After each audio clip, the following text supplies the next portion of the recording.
Hola, ¿qué tal? Buenos días. Ahora están viendo a Mariela. Eh, Pronto me van a ver a mí.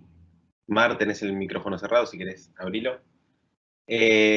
Bueno, somos Mariela Cáncer y Ricardo Scatini. Ahora sí, Mar, tenés el micrófono abierto si querés saludar. ¿Y qué tal? ¿Cómo están? Gracias a todos por estar.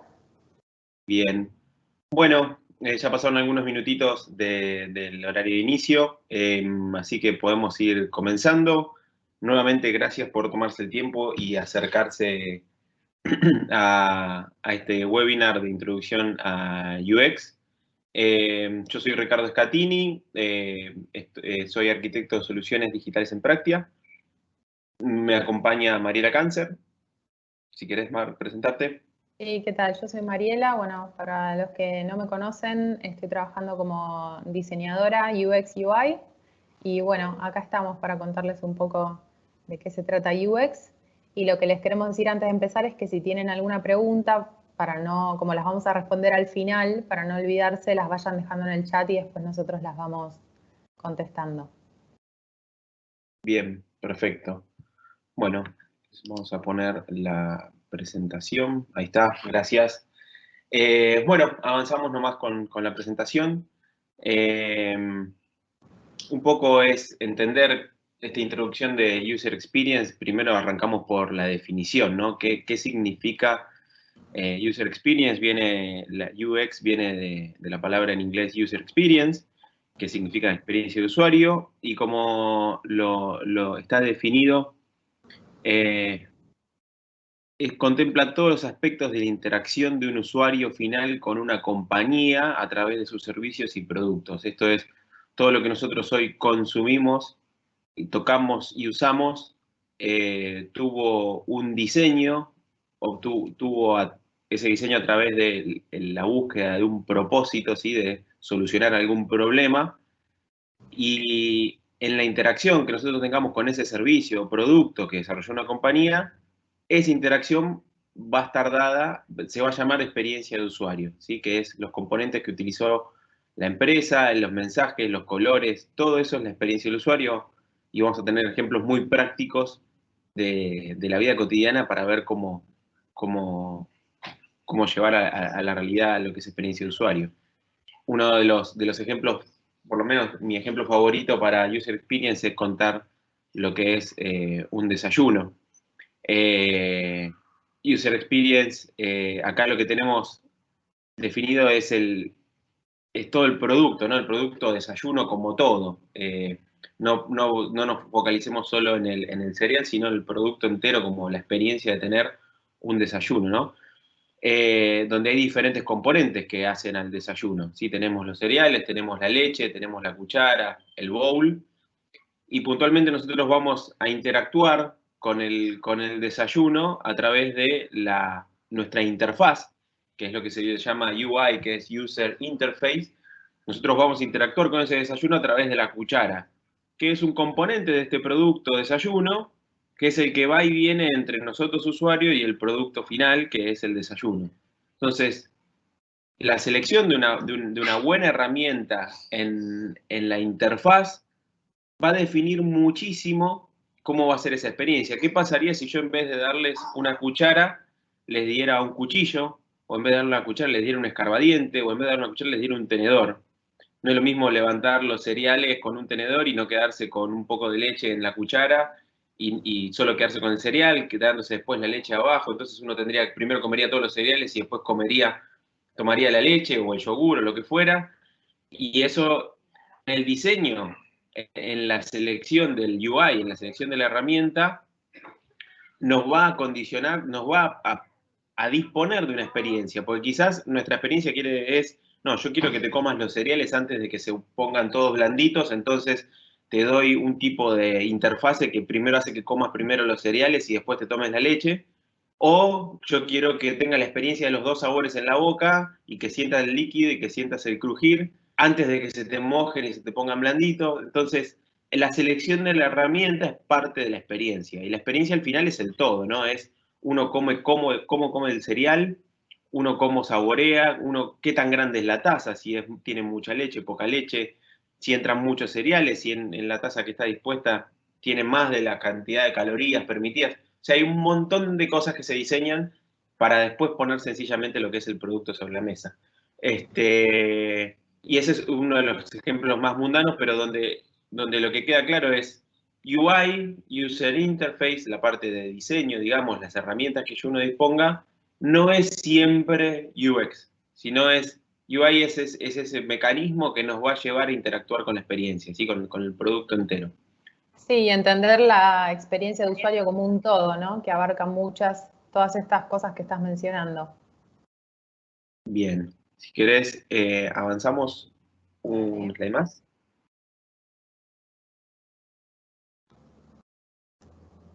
Así que bueno, como les decía antes, la experiencia en la vida cotidiana, ¿no? Me gustaría preguntarle a todos, o que todos por lo menos puedan razonar, ¿cuál es la puerta que se tira y cuál es la puerta que se empuja? Me parece, este ejemplo hay todo un estudio hecho, creo que se llama, corregime Mar, pero es la puerta de Norman, una cosa así se llama Sí, viene por el lado de Norman, el estudio. el estudio de Norman, que es todo el estudio de diseño de experiencia que se hizo alrededor de lo que son las puertas. A veces tenemos las mismas manijas como la que vemos a la izquierda para empujar y abrir y nos ponen brutalmente un cartel que diga empuje o tire y que uno reacciona cuando la puerta no le anda, no cuando uno lee la instrucción. Y aparte a veces está en inglés y tenés que pensar cuál era push, cuál era pull. A veces Entonces la eso puerta es transparente, perdón, y ves del otro lado la calco invertida y ves las dos instrucciones a la vez. Caos. puede ser un caos cerebral, pero creo que por lo menos, bueno, ahora en estas épocas de aislamiento social no nos cruzamos de estas puertas tan seguido, pero en la otra vida nos cruzamos bastante de estas puertas seguramente y nos hemos topado con unas cuantas. Hay convenciones de las manijas, por ejemplo, que la manija vertical está hecha para que el bíceps tire, y hay otras manijas que son verticales, que están puestas, horizontales, perdón, que están puestas como para que las manos aplasten para adelante. Por eso las salidas de emergencia tienen un concepto de usabilidad totalmente aplicado, que tiene una barra que hace que uno la empuje y en la misma corrida la puerta se abra. Eso es user experience al taco. Nadie va a poner una manivela en una situación de emergencia para que se te trabe, se te rompa o lo que fuera. Pero nos encontramos de estas cosas todos los días, inclusive, como les mencionaba, todo este diseño, a donde va es, todo este experimento de Norman a lo que fue es a concluir que las puertas que se empujan no necesariamente tienen que tener una manija, por así decirlo, sino simplemente es una placa que lo que invita a uno es tener el diseño del UI, de la interfaz, es una placa de madera, bronce o metal, que lo único que se nos ocurre intuitivamente hacer con la placa es poner la mano y empujarla. Entonces, es lo que les decía antes, ¿no? Cómo la interfaz que nosotros seleccionemos condiciona la experiencia, ¿sí? Entonces, toda esta cuestión de los detalles, y quizás a partir de ahora, no sé, por lo menos a mí me pasó después de leer el estudio, ver una puerta me parece como toda una experiencia hiper rica de ver si pusieron o no pusieron, cómo la abro, cómo no la abro, si abre bien. Evaluarla. Evaluarla, es como, pero bueno, eso depende del nivel de trastorno de obsesión y compulsión que tenga cada uno. Pero bueno, si querés, avanzamos un slide más. Otro ejemplo de la vida diaria, que esto lo vemos en todas las plazas creo que de la Argentina y del mundo. Alguien se mató la cabeza diseñando cómo tenía que ser, cuántos escalones tenían que tener, dónde iban las barandas, de qué material iban a ser hechos, qué tan anchas por la circulación de la gente, etcétera, etcétera, etcétera, para que la gente después tome el caminito por la izquierda y vaya quemando el pasto según como, cuánta gente vaya caminando. Y el aprendizaje que nos da esta imagen es, pareciera ser que no circula tanta gente, no hay un ancho de banda tan grande de circulación de gente. El aprendizaje de esto es que la gente visualmente le resulta más fácil una pendiente que un escalón. Quizás tenemos que entender otra cosa, en esa plaza qué es lo que está pasando, que si circulan más bicicletas, gente con discapacidades, niños que no llegan a los escalones o lo que fuera, que hace que el pasto se marque por las pisadas. Pero bueno, de esto es todo un poco UX, ¿no? De diseñar algo y generar un proceso de aprendizaje continuo, que es quizás ir a observar cómo utilizan los productos la gente o cómo utilizan, en este caso, la interfaz que nosotros diseñamos. Sí, y está buena esta salvedad que hiciste de, bueno, habría que ver qué pasa, quiénes circulan en esta plaza, porque ahí queda en evidencia cómo definir quiénes van a ser los usuarios de lo que estés diseñando, cambia el rumbo por completo. Exacto. Exacto, es parte de la práctica y lo vamos a ver un poquito más adelante, que hay todo un framework, o sea, una caja de herramientas, todo un proceso para nosotros en el diseño, incluir en ciertos puntos críticos de la toma de decisión al usuario. Y ahora vamos a hablar un poquito más de lo que es diseño centrado en el usuario, si querés avanzar un slide. Pero bueno, hay una gran tendencia a creer que es como entre comillas, ¿no? Como si fuera una cita, metele UX y que es un poco de poner colores, utilizar menú hamburguesa, ¿vieron el de las 3 rayitas que está por ahí arriba? Eh, Iconitos. Iconitos, colores, colores pasteles, o hacer una aplicación móvil. Y la verdad es un poco más trascendental que todo eso, ¿no? UX es una disciplina donde lo que tratamos de empatizar con el usuario para llevar todo el valor posible, y llevar todo el valor posible es considerar todas esas cosas que están alrededor de esta flor, digamos, a la hora de diseñar algo y hacer que la gente experimente con esto que estamos diseñando, ¿no? Considerar la utilidad de esto, si es útil, si es deseable, porque las personas, a ver, volvemos al ejemplo del desayuno. Yo para desayunar tengo miles de opciones. ¿Qué es lo que me hace desear que quiera desayunar eso? Yo podría tomar un café a la mañana yendo al trabajo, lo podría salir de mi casa con esos termitos con café, podría tomarlo en la cafetería que está acá en la esquina, o cuando llego al centro podría tomarme un café en Starbucks. Entonces, ¿qué es lo que me hace desear una cosa por sobre la otra? Seguramente el café de Starbucks me genere muchísima más satisfacción que cualquier otro tipo de café. ¿Por qué? Por la experiencia que se vive, el olor que hay el olor particular que hay en todo lo que son los locales de Starbucks, el vaso, la calidad del producto, que me piden, que me llaman por mi nombre, que quizás tengo una tarjeta de rewards que me da puntos y por ahí estoy buscando el café gratis. Hay algo que me lo hace que yo desee elegir eso. Como así también que que a mí me hace desear tomar mate por sobre el café. Entonces, hay un montón de cosas que las personas tienen muchísimas opciones para poder resolver el mismo problema de diferentes maneras. Hacer accesible es qué tan fácil es la barrera de entrada para todo esto. Quizás en el ejemplo de la escalera, nos resulta cognitivamente menos costoso subir una pendiente que subir 20 escalones. Que sea confiable, que nosotros, una vez que tengamos el producto, sabemos que va a solucionar ese problema, que sea usable, que es, a ver, que me sirvan el café en un bowl o en una taza que sea redonda abajo y que yo no la pueda apoyar en ningún lado, es un problema. O sea, hay cosas que son de índole de carácter que no generen incomodidades. Y que sea alcanzable es que esté a la mano de todos, que no sea quizás un producto de lujo. Eh, o sea, son todas variables que están alrededor de las personas, ¿sí? Porque estamos diseñando para personas, productos y servicios, que el conjunto, en mayor o menor medida, de cada uno de estos pétalos, es lo que genera valor para esta persona. ¿Sí? Hay un estudio que me olvidé de mencionar, Mar, si querés Dale, mencionarlo. vuelvo. Eh, no veo bien el slide, si querés mencionarlo vos. Ah, sí, en relación al slide anterior, no sé si lo están viendo, el de los pétalos, Sí. esto es como una idea que la desarrolló Peter Morville, ahí les dejamos la cita y el enlace a su web. Él es un referente de todo lo que es la práctica, es consultor en distintas organizaciones y escribió un montón de libros que si alguien nos preguntara, bueno, ¿con qué lecturas nos podemos aproximar a la disciplina? Van a encontrar que muchos de los títulos que figuran en los listados de los libros de UX que hay que leer son de Peter Morville, así que bueno, ténganlo en cuenta. Bien, gracias.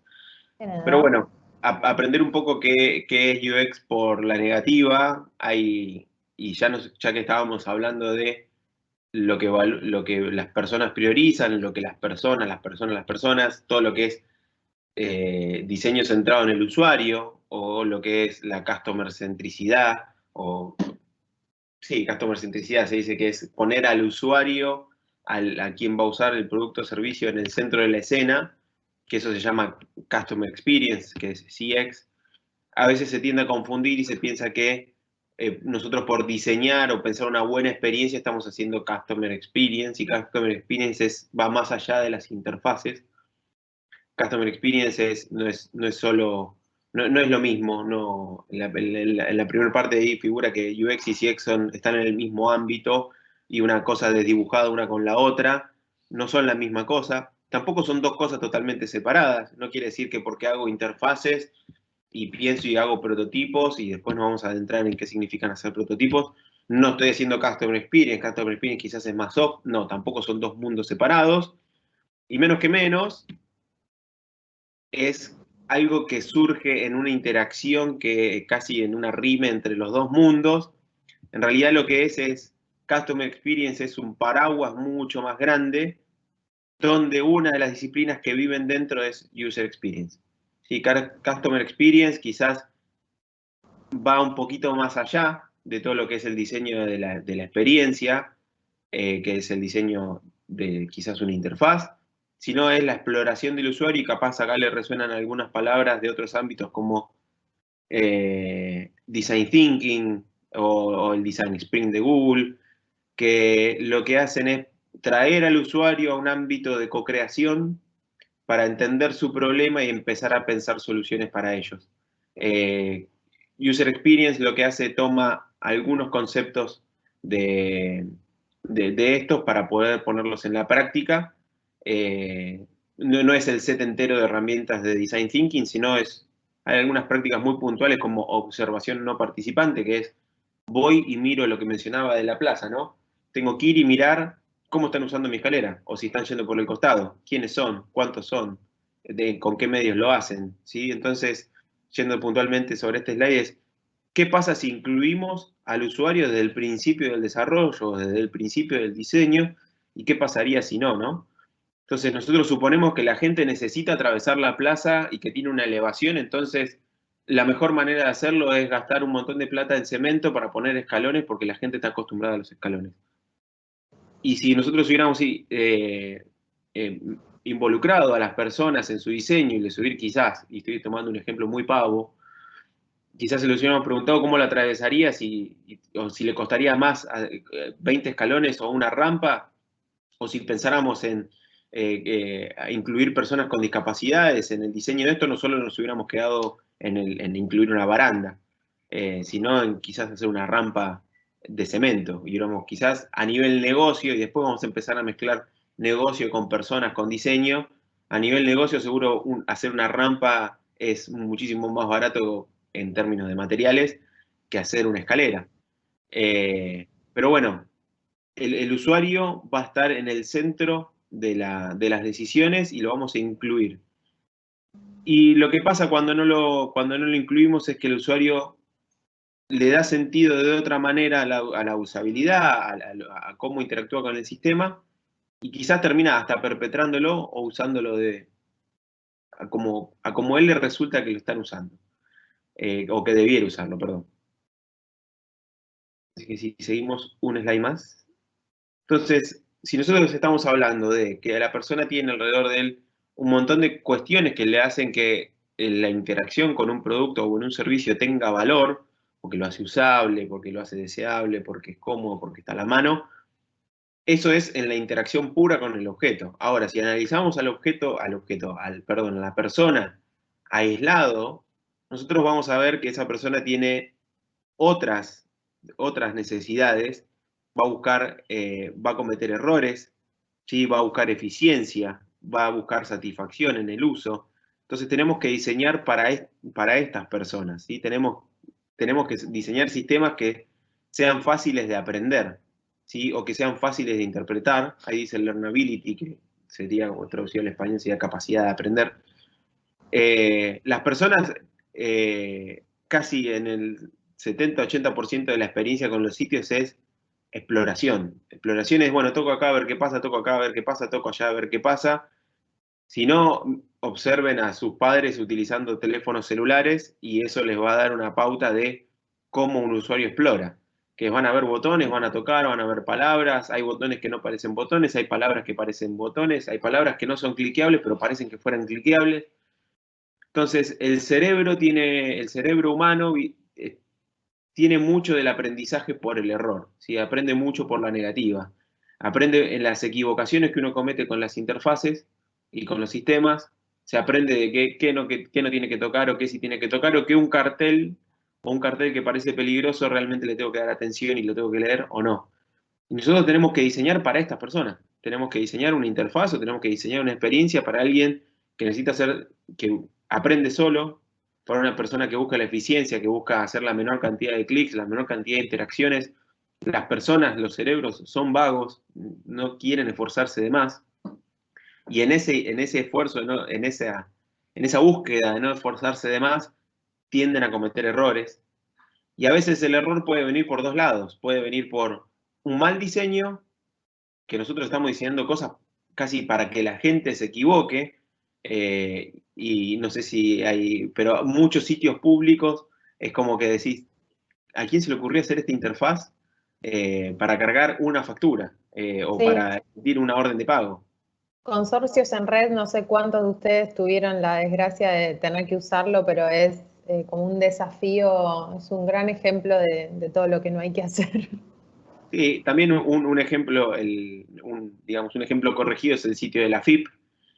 Quizás se hayan Sí. conectado viéndonos, pero lo que han hecho en el avance de usabilidad en sus Sí. sistemas es impecable. Lo que era el sitio de la FIP antes, a lo que es hoy, está bien, falta mucho por mejorar, pero hay que ver. Si no, con los bancos también pasa que a veces el Sí. banco utiliza muchísimo lenguaje bancario, y eso también hace la experiencia. Elegir las palabras correctas para comunicar un mensaje, más allá del tecnicismo. El mismo pasaba con los seguros, hasta que llegó más o menos Unigo, que es una de las primeras que veo que tiene una experiencia un poco más humana y que tienen otro tipo de trato, pero también no pueden dejar de, no van a sobrehumanizar todo el contrato que te mandan con las cláusulas. Entonces, hay lugares donde se puede hacer un avance en la elegibilidad, pero hay lugares donde no. Pero bueno, hay que ser muy consciente que uno está expuesto a personas que tienen estas características y hay que diseñar lo correcto. Pero bueno, por cómo empiezo, cómo se empieza a diseñar, ¿sí? Hay tres fases, que es, que la primera es entender, hay un montón de calculo si vienen siguiendo las charlas, se ha hablado de complejidad bastante, los humanos somos seres complejos, y para la complejidad no hay mejor que el entendimiento, que es la prueba del error. Entonces, la primera parte de entender es agarrar a la persona correcta, ponerla en el centro y todo ese hilo de cosas que uno no entiende que pasan, empezar a tratar de entenderlo, empezar a ver a pinchar al sistema y ver cómo reaccionan, para después empezar a ejecutar soluciones que van a ordenar un poco todo este caos, todo este desorden, para después materializar y mejorar todo lo que vayamos haciendo. ¿Sí? Es como en un momento se calman las aguas y se genera aprendizaje sobre eso, sobre lo que ya veníamos ejecutando. Pero es, primero, por dónde empiezo, por entender las necesidades y después inmediatamente por ejecutar. ¿Sí? Y ahí me puedo quedar ciclando bastante entre entender y ejecutar. Y ahora vamos a ver que el propósito de los prototipos se centra en eso, y un poquito también en materializar, pero es después sacar una prueba para ver cómo se materializa toda esta solución que pensé.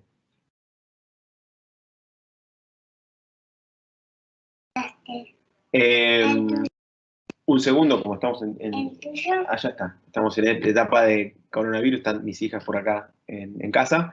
Así que bueno, haciendo un recap de todo lo que veníamos hablando, estamos hablando de tecnología, estamos hablando de sistemas, estamos hablando de cuando hablamos de user interface, una heladera tiene user interface, pero cuando decimos user interface estamos hablando de cosas tecnológicas. Estamos hablando de necesidades de usuario, ¿sí? Estamos hablando de poner a las personas en el centro, y también estamos hablando de objetivos de negocio, como les decía antes, que más, si hubiéramos optado por hacer una rampa más finita en vez de una escalera tan ancha con barandas, ¿cuánto a nivel de negocio se hubiera ahorrado plata? Y estoy tomando un ejemplo súper pavo, pero es como para que vean que esto tiene impacto en el negocio, no es que solo diseñamos para que se vea lindo. Pero en el medio de estas cosas, que es el componente tecnológico, el componente humano y el componente negocio, ahí en el medio, en la intersección de todo eso, está la disciplina de UX, que hay que atender todas las puntas. La tecnológica, que es esto lo haga factible, la necesidad del usuario, que lo haga deseable, o sea, no vamos a hacer sistemas o interfaces para gente que nadie lo va a usar, o no estamos, no estamos satisfaciendo necesidades que no existen. Y segundo, que sea el habilitante, que sea negocio.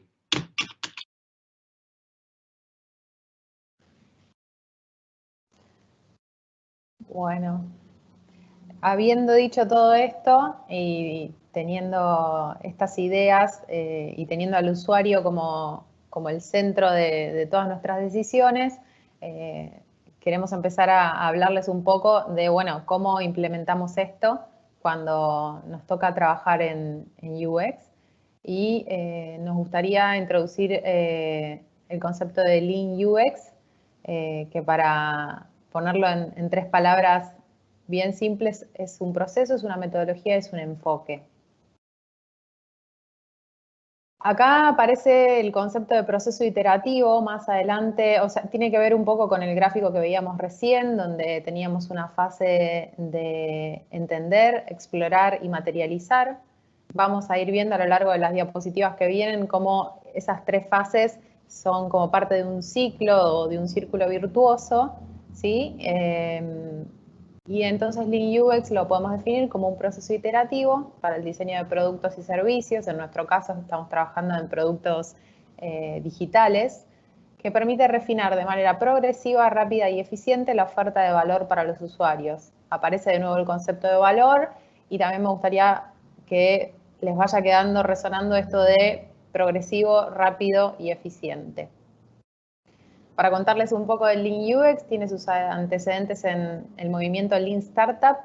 Muchos de ustedes trabajan y conocen metodologías ágiles. Bueno, las metodologías Lean son un tipo particular de metodologías ágiles y se basan en estos 5 postulados. Hay emprendedores en todos lados, emprender es administrar, debemos generar conocimiento validado, la innovación debe ser medible y hay un proceso de build, measure y learn, construir, medir y aprender, que es en estos 3 postulados donde vamos a hacer un poquito de doble clic.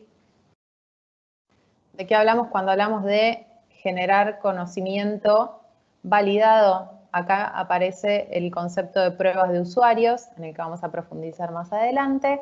Pruebas de usuarios para obtener información y validar o refutar hipótesis planteadas en la etapa de diseño, retomando un poco todo lo que venimos viendo de qué pasa, por ejemplo, si construimos una escalera en una plaza sin haber tenido en cuenta a los usuarios y un montón de condiciones del entorno, ¿no? Como tenemos la hipótesis de que esa escalera va a ser la mejor opción por tal y cual motivo, bueno, si vos pones al usuario a testear antes de construir tu escalera final, quizás te des cuenta de que tus hipótesis no estaban tan acertadas.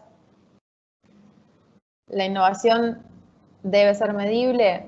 Existen un montón de métricas que surgen de las pruebas de usabilidad, ¿sí? ¿Y qué decimos que medimos cuando medimos usabilidad? Medimos efectividad de un producto, eficiencia y satisfacción. Efectividad es que sirva para que cumpla la función para la que fue diseñado. La eficiencia es que permita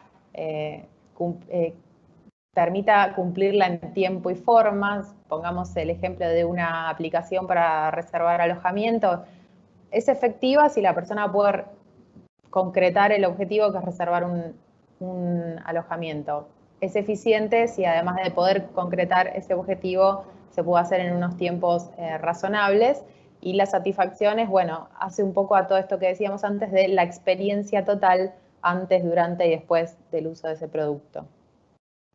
sobre el concepto de construir, medir y aprender, aparece un poco esta noción de pivotar o de poder pegar el volantazo a tiempo, ¿no? Que es modificar el rumbo de nuestro diseño a partir de estas métricas obtenidas y de ese conocimiento que podemos obtener a través de las pruebas y, como dijimos antes, algo que nosotros dábamos por sentado o estábamos seguros que debíamos ir por tal camino, quizás las pruebas nos revelan que no. Bueno, ahí tenemos que ser capaces de modificar el rumbo. MVP, Minimum Viable Product. No sé cuántos de ustedes conocen este concepto, pero lo vamos a ir desarrollando en las diapositivas que vienen y al final de todo casi vamos a ver qué pasa cuando construimos de principio a fin algo súper complejo, o qué pasa si vamos construyendo de a módulos, ¿sí? En los que podamos obtener los productos mínimos viables para nuestros usuarios. Esto tiene que ver mucho también con los intereses del negocio, tiempos y costos. Y Customer Development tiene que ver con que nosotros vamos a aprender de los consumidores cuáles son sus necesidades, y está directamente vinculado con el trabajo de campo en el contexto real de uso. Y hace unos minutos Ricardo dijo, basta con observar a nuestros padres usando el celular. Bueno, es esto, ¿no? Entrevistar usuarios no es, o hacer pruebas con usuarios no es solamente darles un cuestionario para que te digan, yo quisiera que la aplicación tenga colores pasteles, iconos y el login sea fácil. Es sentarse muchas veces en el lugar de trabajo, en la casa, a ver cómo realmente usan la herramienta. Haciendo un poco de doble clic sobre esto, que nos interesa mucho y a partir de acá es como que todo se va a basar en esto, es este círculo virtuoso o este proceso iterativo en el que aprendemos, construimos, medimos y así sucesivamente. Lo que queremos hacer es construir más rápido, con menos énfasis en los entregables y con un mayor foco en la experiencia que está siendo diseñada para nuestros usuarios.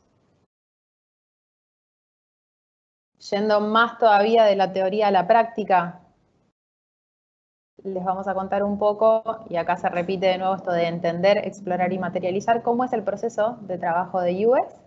Lo vamos a desglosar un poquito en estas tres fases. Entender. En entender tenemos todas estas etapas, el kickoff, las entrevistas con stakeholders, el benchmark y user research. El kickoff es como esa reunión inicial donde se junta, no sé, en nuestro caso Practia con el cliente y nos plantean una necesidad, un deseo de hacer determinado desarrollo, de desarrollar tal producto.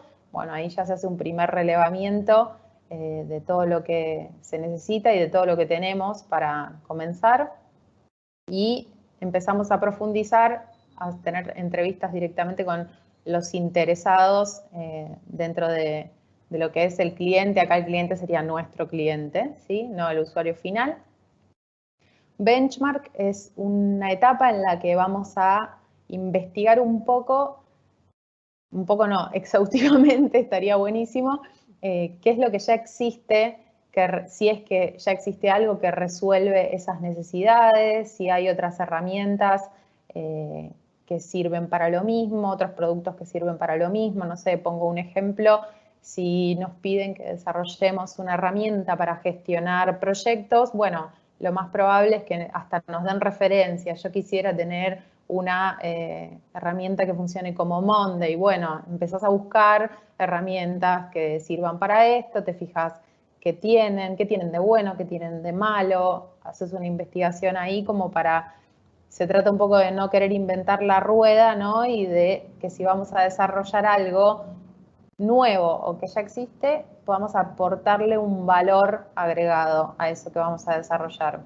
Para aportar ese valor agregado, como venimos diciendo, tenemos que poner al usuario en el centro de nuestras decisiones, y acá es donde entramos en user research y todo lo que es testeo con usuarios, entrevistas con usuarios, hay un montón de técnicas de entrevistas, se pueden hacer entrevistas, como les decía, virtuales, remotas, se pueden hacer entrevistas en el lugar de trabajo. La cuestión es que al final de todo este proceso de entrevistas con usuarios podemos llegar a tener un panorama como el que se ve en este gráfico, ¿sí? Nos va a quedar como bien despejado lo que sabemos, lo que sabemos que no sabemos, lo que no sabemos que sabemos y lo que no sabemos que no sabemos. Es como ahí decanta toda esa acumulación de info que estamos haciendo previo a comenzar la exploración. Algo para agregar ahí en ese gráfico, más allá de que sea como un juego de palabras, nos permite mapear un montón de conocimiento para la búsqueda de la solución. Pararnos sobre que hay un montón de cosas que sabemos que no sabemos es súper poderoso, y uno en la práctica, ¿no? Como para decir, ¿y esto cómo lo implemento? Porque es una matriz de 2x2. Es uno en la entrevista con el usuario, en una entrevista abierta, donde uno quiere indagar sobre vectores de comportamiento, es decir, ¿por qué te bajaste la aplicación? ¿Cómo solucionás vos hoy tu problema? Dame contexto de uso para vos qué significa esto. En la respuesta a eso podemos ir mapeando. Imagínense que cada una de las respuestas las pegáramos en post-its o en pequeños papelitos que después nos permiten ir acomodándolas sobre estos cuadrantes, ¿no? Che, lo que ya sabíamos que pasaba. Bueno, hipótesis validada. Pero quizás hay cosas que no entendemos, que sabemos que no las sabemos, que es como que hacen el comportamiento de la persona y que después nos van a permitir tomarlas como punta para después seguir indagando, ¿no? Exacto. Pero es como la parte ahora de la charla es bien centrado en cosas prácticas que quizás las pueden empezar a aplicar, pero entienden a dónde van, ¿no? Gracias, Marc. De nada. Seguimos. Ya en la fase de exploración nos vamos a encontrar con una serie de conceptos que vamos a ampliar ahora en las diapositivas siguientes, que son User Journey Map. Esta es una de las tantas técnicas que podemos utilizar y también con uno de los tantos informes que nos quedamos después de empezar a entrevistar a usuarios. Podemos armar un esquema como el que estamos ejemplificando un poco acá, donde tenemos como en un nivel macro las fases de este viaje o de este recorrido punta a punta que hace nuestro usuario por una aplicación, supongamos. Vamos a detectar los procesos paso a paso. Pongo un ejemplo, sigo con el ejemplo de las reservas de alojamiento. Bueno, de punta a punta incluye desde el login, pasando por los filtros de búsqueda, no sé, cargar el medio de pago y finalmente hacer la reserva. Bueno, lo que vamos a ir analizando, observando cómo los usuarios interactúan con nuestro MVP, con nuestro primer prototipo, con alguno de esos entregables que vamos a ver en lo sucesivo, cómo fueron las emociones de esos usuarios. Acá, por ejemplo, en este ejemplo, tenemos una mayoría de sensaciones neutrales que ya nos están invitando a mejorar algo porque, bueno, querríamos que haya muchas más emociones del lado de lo feliz, ¿sí? Y todo aquello que queda del lado de las emociones negativas son nuestras oportunidades de mejora. Un ejemplo concreto sería, no sé, no me doy cuenta cómo filtrar por precio. Bueno, experiencia negativa, hay que mejorar los filtros. Users, personas. Esto es algo que quizás lo ven así y a simple vista no, como que les puede llegar a parecer que no es tan claro para qué nos sirve, pero bueno, a partir de esas entrevistas con usuarios vamos a ir encontrando ciertos patrones o ciertas predominancias y los vamos a volcar en estos que llamamos users personas. No armamos un único user persona para nuestro desarrollo, solemos tener por lo menos 3. Y si se fijan,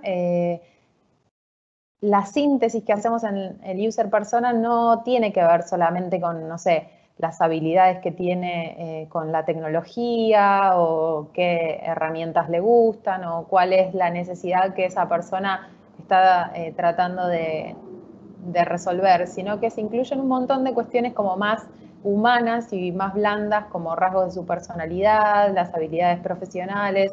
Todo esto nos va a ir ayudando a definir nuestro target o quiénes son nuestros usuarios para no caer en ese ejemplo de diseñamos una escalera para alguien que quizás va a cruzar la plaza en bici. Arquitectura de la información, esta es otra parte muy importante de la exploración, creo que es clave, sobre todo cuando estamos diseñando aplicaciones o productos grandes. Tener una buena arquitectura de la información te ahorra un montón de problemas y le facilita muchísimo la vida al usuario. Y en el ejemplo tenemos un mapa de sitio, muchos de ustedes seguramente lo conocen, donde se ve a simple vista que vamos a tener una página cuyas secciones principales son productos, servicios y training. ¿Y cuáles son las subsecciones que tenemos como en un segundo nivel? Arquitectura de la información se trata de, tengo que volcar todo esto en un producto, bueno, ¿cómo lo organizo? ¿Qué es lo primordial? ¿Qué es lo que tiene que estar más a la mano? ¿Qué es lo que viene después? Y a toda esta clasificación se llega después de mucho trabajo de haber analizado previamente el uso que los usuarios hacen de productos ya existentes o en el caso cuando se trata de mejorar una herramienta, por ejemplo, y también de, bueno, agarrar todo un bagaje de información que el negocio está intentando incluir en ese desarrollo y poder categorizarlo, clasificarlo, jerarquizarlo.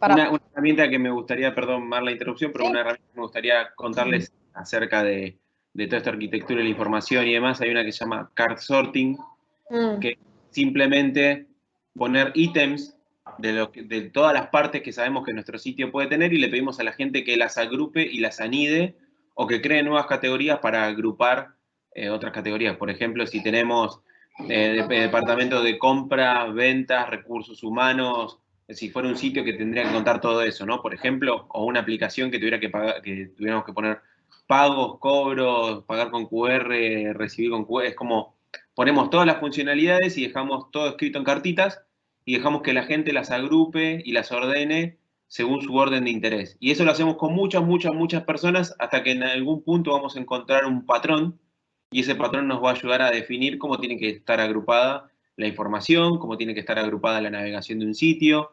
Entonces, son técnicas muy sencillas, pero súper poderosas, porque eso es netamente construirlo con el usuario, hacer diseño centrado en el usuario, ¿no? Sí, qué bueno que te acordaste porque es una técnica que se usa un montón cuando estás entrando en el mundo de UX y capaz no estás muy familiarizado con lo que son las metodologías de test o las pruebas. Es algo que te resulta muy sencillo de entender y que es muy revelador. Lo pones en práctica y ahí es como que se ve todo lo que venimos hablando. Cómo tal vez partiste de una hipótesis en la que creíste que si organizabas el sitio de tal manera iba a ser súper claro y cuando llega el momento del cart sorting los usuarios no están para nada de acuerdo con eso, te ordenan las cosas de otro modo, es como si agarráramos ese mapa de sitio y se lo damos a los usuarios y te lo devuelven dado vuelta. Es súper útil. Y acá ya entramos, después de todo ese proceso en el que empezamos a conocer a los usuarios, ya veníamos de conocer al negocio, nos toca empezar a materializar. Y acá entran los diseñadores y entra el mundo de la interfaz propiamente dicha. Podemos arrancar con wireframes, es una palabra que van a escuchar muchísimo, que son como estas maquetas o estos esquemas donde empezamos a definir, en base a todo eso que venimos investigando, bueno, cómo, está bien, necesitábamos una página de productos en el home, bueno, ¿cómo se va a ver? ¿Qué vamos a poner primero?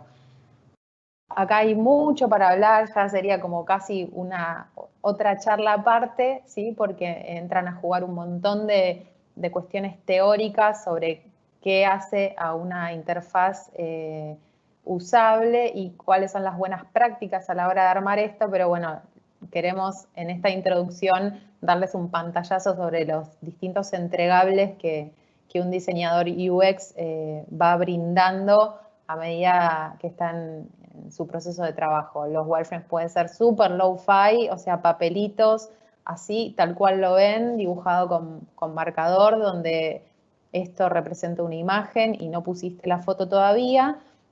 O pueden ir avanzando en complejidad, un poquito más hi-fi, con un poco más descriptivo, ya con un lorem ipsum, una referencia a qué es cada botón. Y el mock-up, donde empiezan a aparecer colores, fotos. Eso va a depender mucho de cuánto tiempo tengamos, a veces de los requerimientos del cliente, a veces el cliente, si le presentas un low-fi, aunque para testear con usuarios sea súper útil, quiere ver los colores de su marca y quiere ver algo un poco más elaborado. Los prototipos es como un pasito más. También los hay low-fi y hi-fi y es nuestra herramienta primordial para testear interacción y funcionalidad. O sea, pasamos de, bueno, el layout va a ser así, de acuerdo a la arquitectura de la información que en un mundo ideal definimos previamente. Y bueno, ok, tengo estas dos pantallas, ¿cómo se van a conectar? Y pueden ser también así medio analógicos, donde le das al usuario pantallas hechas en papelito y las va ordenando. Bueno, yo si cliqueo acá, aparezco acá y va armando como el flujo del proceso. O podés hacer prototipos con herramientas como Adobe XD, Figma, Sketch. Hay un montón de herramientas hoy en día para prototipar un poco más hi-fi que son increíbles. Yo actualmente trabajo con Figma, que es 100% online y colaborativa y es un 10. Bueno, y esto era como algo que les había dicho que si podían lo retuvieran en su mente hasta llegar acá. Y a lo que tratamos de apuntar con todo esto que les venimos diciendo, de incluir al usuario desde el principio, de tenerlo en el centro de las decisiones, proceso iterativo, tiene que ver con, también venimos mencionando qué pasa con los tiempos, qué pasa con los intereses del negocio, con los costos. Es como que a lo que queremos apuntar es a equivocarnos rápido, aprender y adaptarnos también rápidamente. ¿Y qué pasa si, cuando hablábamos de MVP, ¿no? ¿Qué pasa si nosotros tenemos que producir desarrollar un producto que tiene que ser funcional, tiene que ser confiable, tiene que ser usable y tiene que tener un diseño emocional? Un diseño emocional es un diseño amigable, que apele. También eso tiene que ver con un montón de teorías del diseño, colores, bueno, también otro tema para desarrollar mucho, pero ¿qué pasa si construimos de principio, como en la dirección horizontal, ¿no? Tratamos de hacer todo a la vez, que sea funcional, que sea confiable, que sea usable, que tenga un diseño emocional, y no probamos y no pivotamos, no modificamos el rumbo de nuestro diseño cuando detectamos que algo no estuvo bien, que algo no le funcionó al usuario. Y esos serían como los métodos de construcción o de desarrollo tradicionales o cascada. Sí, ahí para agregar un poquito de practicidad es, uno se imagina un producto o un servicio con todas sus funcionalidades, y son funcionalidades que uno mismo está enamorado de sus propias funcionalidades que piensa. Entonces, el punto es, no desarrollemos todo lo que es solo lo funcional, lo que se llama las features, todo lo que queremos ofrecer al usuario, porque son un montón de cosas que nos gustan a nosotros que no sabemos si están validadas con los usuarios. Entonces, a lo que debemos hacer no es llenar la pirámide desde abajo hacia arriba, porque cuando lleguemos al diseño emocional nos dimos cuenta que tenemos un montón de funcionalidades que a la gente no le sirve. Lo que sí debemos ir haciendo es como si estuviéramos cortando una feta en el borde, en la pirámide de la derecha, como si estuviéramos cortando una feta que abarca a todas las capas, ¿sí? Ese es lo que se llama en diseño, en desarrollo de producto, slicing, que es feteado. Entonces yo me estoy haciendo una mínima porción de la funcionalidad, no estoy haciendo del todo, estoy haciendo una feta de lo funcional, pero también es confiable, también es usable y también tiene un diseño emocional. Y ese MVP tiene, al tener todas esas características, es una especie de producto, porque considera todos los aspectos, pero quizás es un producto medio acotado, pero es un producto al fin porque cumple de la pirámide de punta a punta. Entonces, avanzar así de afetas por esa pirámide nos permite ir revalidando si lo que estamos poniendo como funcional es correcto y si lo confiable es correcto, y no esperar hasta que terminar arriba de todo, porque nadie nos va a usar un sitio en blanco y negro con letra fea, no responsive y demás. Entonces, esta es como una gran recomendación de desarrollo.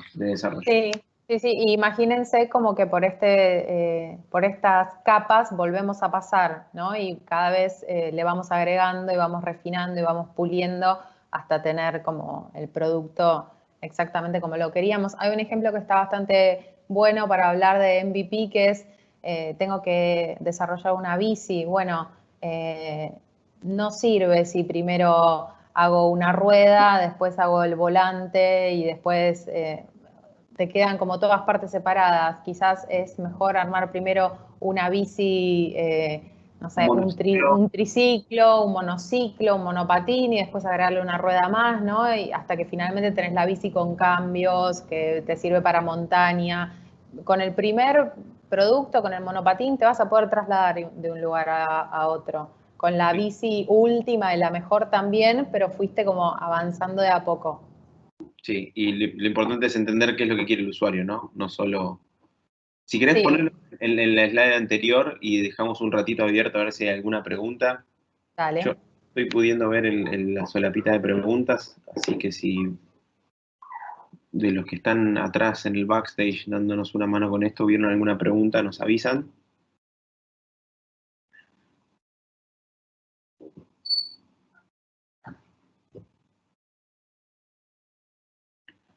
Bueno, ¿vos ves alguna pregunta por ahí, Mar, dando vueltas?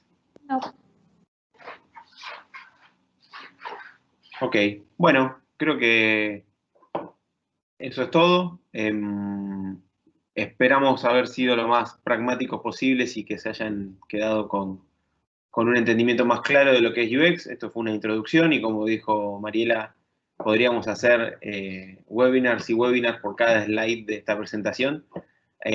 Así que esperamos haber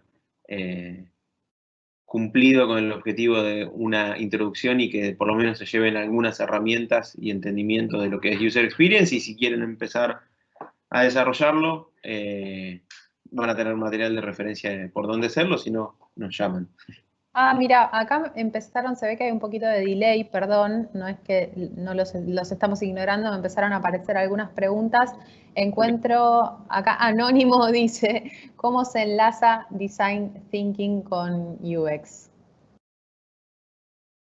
Design Thinking con UX tienen todo que ver. Digamos, Design Thinking, si la pregunta la hace, calculo que algo de conocimiento sobre Design Thinking puedes tener, pero Design Thinking lo que dice es un doble diamante, que donde hay procesos de divergencia y convergencia. Y en un momento del proceso de Design Thinking, de ideación y demás, hay un momento donde se materializan las cosas y es donde se arman los prototipos. Entonces, acá puede entrar UX, tranquilamente. Podemos hacer un prototipo de una caja de cartón o podemos hacer un prototipo como los que mostraba Mariela, de baja fidelidad, hecho a mano alzada, donde le preguntamos al usuario, a ver, cumplí esta tarea en tal lado con esta interfaz, y el usuario va pensando en voz alta, ah, bueno, sí, si hago clic acá, ¿qué pasa? Si esto me llevaría a tal lado, etcétera. Exacto. Y ahí se podría unir. Digamos que podríamos decir que, como les mostraba en el gráfico anterior, ¿no? Design Thinking quizás es más el CX, es más el todo, porque podemos cortar el proceso de investigación muy al principio en Design Thinking y quedarnos solo con la ideación. Y UX es más la parte más pragmática de llevarlo a cabo en una pequeña porción, como lo dice ahí en la pirámide del MVP, está apuntando a hacerlo funcional, confiable, usable, que genere emoción. Pero bueno, es como, digamos, si lo queremos decir así medio a lo bruto, es UX es como la última partecita del proceso de Design Thinking.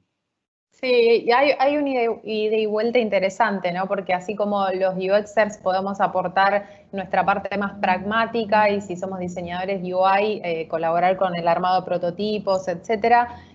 Nosotros como UXers también en lo que es la etapa de entrevistas con usuarios y de exploración, podemos valernos de técnicas de design thinking también para acercarnos a los usuarios y conocer más sobre ellos, así que hay un ida y vuelta que está bueno. ¿Hay más preguntas?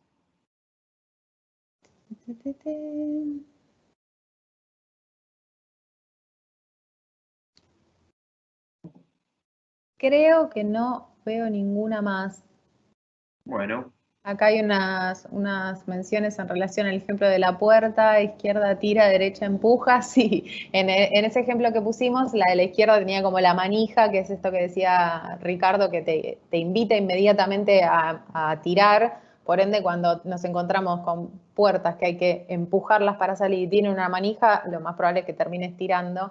Y la de la derecha tenía como esa plaquita que se supone que te guía para que empujes y no tires.